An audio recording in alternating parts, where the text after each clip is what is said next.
24 ли сме, мамо? 24 март.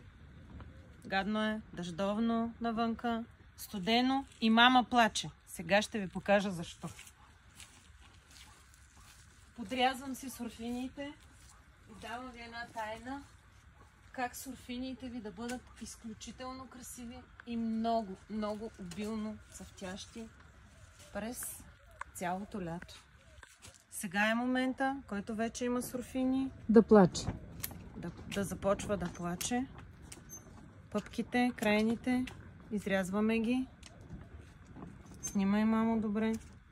Колкото може повече пъпчици да се изрежат по растението, толкова по-добре, защото то ще пукне оттам с нови цветове. Много повече, отколкото има сега.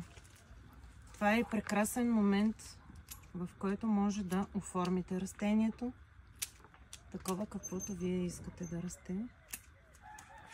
Настрани, надолу. Ако се стича сълза по камерата на мама е, но това е положението. След 20 дни тя ще разбере, че е било за добро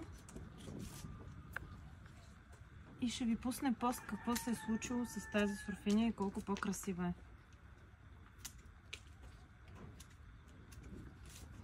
Ето. И отгоре взимам по някоя пъпка. Само върха на пъпката. Сега не ни трябва цъфтеж на това растение. Сега ни трябва да прави хубава корона. Тук ще го клъцна още малко. И още малко. Как изглежда, мама? Това е.